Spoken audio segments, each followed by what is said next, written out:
अस्सलाम वालेकुम दोस्तों, कैसे हैं आप सब। उम्मीद करती हूँ ठीक होंगे। तो आज कोई रेसिपी या कोई व्लॉग नहीं लेकर आई। आज मेरी मशीन ये ख़राब हो चुकी है, तो इसका ये ना धागा तोड़ रही है और मैं सिलाई से बहुत ज़्यादा परेशान हो रही हूँ। तो आज मैं आप लोगों को दिखाऊंगी ये धागा क्यों तोड़ रही है, ये धागा नीचे से क्यों खींच रही है। क्योंकि इसके अंदर है ना जंग आ गया। अगर इसे मैं मार्केट में भेजती हूँ सही कराने के लिए तो वो 200-300 रुपये लेगा। तो क्यों ना हम अपने हाथ से ही इसे घर में सही कर लेते हैं। तो इससे क्या होगा कि हमारे पैसे भी बचेंगे और हमें कुछ सीखने के लिए भी मिलेगा। तो सबसे पहले हम क्या करेंगे, जो इसके ऊपर का पार्ट है ना, जहाँ पे मैं पेचकस खोल रही हूँ, पेचकस से ये पेच, तो उनको खोल लेंगे क्योंकि इसमें आ गया है जंग। और जंग आने की वजह से है ना परेशानी बहुत हो रही है, क्योंकि ये धागा नीचे से थोड़ी कपड़ा कभी कभी खींच रही है। तो कोई बहुत बड़ी बात नहीं है, अक्सर मैं इसी तरीके से इसे ठीक कर लिया करती हूँ। तो ये पेज इसलिए नहीं खोल रहा क्योंकि इसके अंदर तेल की कमी है और सही तरीके से इसमें ऑयल नहीं करा था मैंने काफ़ी टाइम से, तो बहुत दिक्कत हो रही है पेज खोलने में। और यहाँ पे देखिए पेज खुल गया है। थोड़ा सा इसके ऊपर अगर हम डिप डिप करके पेचकस कोई भी मारेंगे ना तो आराम से ही खुल जाएगा। और ये पेज खुल गया है और अब मैं आपको दिखाती हूँ कि अंदर के इसके हालात क्या हो चुके हैं। तो पेज हम निकाल के और एक साइड रख देंगे, क्योंकि अक्सर ऐसा होता है कि जब भी हम कभी इसके पेज खोलते हैं तो वो हमसे इधर उधर हो जाते हैं, क्योंकि छोटे छोटे से होते हैं ये। और यहाँ पर है ना पेचकस की मदद से मैं इसको देखो निकाल रही हूँ। और ये देखिए इसके अंदर कितना जंग आ चुका है और कितनी गंदगी है, जिसकी वजह से ये धागा नीचे से खींच रही है और खींचने की वजह से मशीन सही से नहीं चल के दे रही। तो मैं इसको किसी भी कपड़े से पहले साफ़ कर लूँगी। बाद में से कॉटन के कपड़े से हमें साफ़ करना है। अच्छी तरीके से साफ़ करेंगे ताकि इसका जंग वगैरह निकल जाए।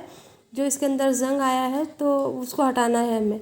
इसी की वजह से जब भी हमें इसमें बॉबिन में धागा भर के डाल रही थी तो वो खींच रहा था धागा नीचे से, और सिलाई ऊपर से सही से नहीं आ रही थी।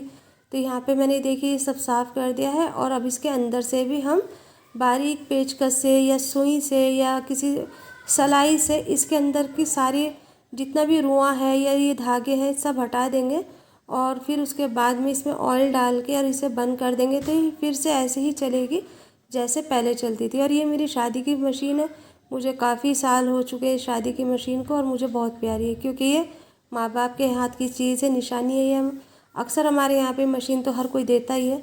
तो मेरे पास पैर की मशीन भी है, फिर भी मैं इस मशीन को बहुत ध्यान से रखती हूँ।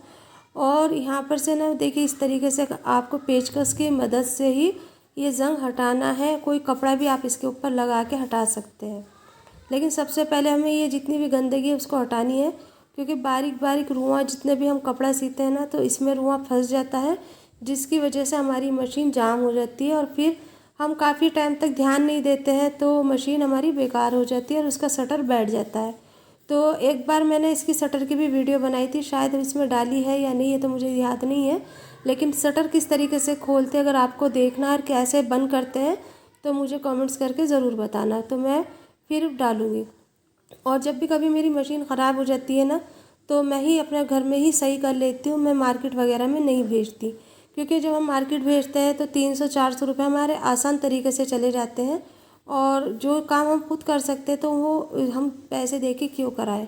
तो पेचकस में इस तरीके से हमें कपड़ा करके और अच्छी तरीके से इसकी सफाई करनी है, ताकि इसके अंदर जितनी भी गंदगी है या जो भी इसके अंदर है धागा वगैरह वो सब निकल जाए। और फिर उसके बाद हम इसके अंदर ऑयल डालेंगे। ऑयल इस तरीके से डालिए आप ताकि अच्छी तरीके से हर एक पुर्जे के अंदर चला जाए, क्योंकि ऊपर के साइड में भी इसके जंग आ रहा है और नीचे के साइड में भी इसके जंग आ गया।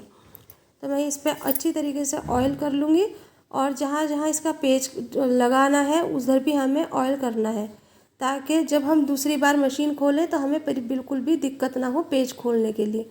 तो इसके जो ये पार्ट है यहाँ पर भी मैंने अच्छी तरीके से ऑयल डाल दिया है।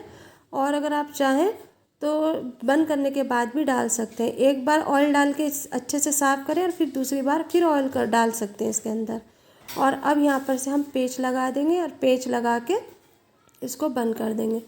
तो ये माशाल्लाह हमारी मशीन देखिए कितनी अच्छी तरीके से सही हो चुकी है, और अब ये धागा भी नहीं तोड़ेगी और बिल्कुल परफेक्ट हो जाएगी।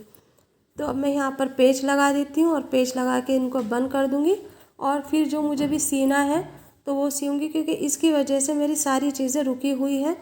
क्योंकि मशीन चल नहीं रही थी या धागा तोड़ रही थी। तो जब धागा तोड़ती है तो इसमें सीने में भी बिल्कुल मज़ा नहीं आता और बिल्कुल मन नहीं लगता हमारा काम में।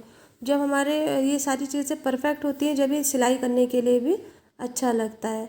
तो यहाँ पे पेचकस से आप पेच को अच्छी तरीके से कस दें और ढीला बिल्कुल ना छोड़ें, क्योंकि अगर आपने थोड़ा सा भी लूज़ छोड़ा तो मशीन की सुई टूट जाएगी।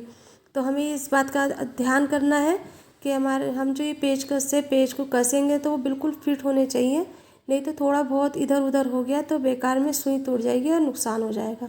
तो आई होप आप लोगों को मशीन की ये वीडियो हमारी पसंद आएगी। अगर आप पसंद आए तो सपोर्ट कीजिए और बताइए कि अगली वीडियो में आप मशीन के ज़रिए से या ब्लॉग देखना चाहेंगे या कुछ इसी तरीके से देखना चाहेंगे। तो चलिए फिर मिलते हैं एक नए ब्लॉग में नई रूटीन के साथ में। तब तक के लिए अपने और अपनों का ढेर सारा ख्याल रखिए, ढेर सारी दुआओं में हमें याद रखिए। मैं भी आपको हर नमाज में दुआओं में याद रखती हूँ। अल्लाह हाफिज़।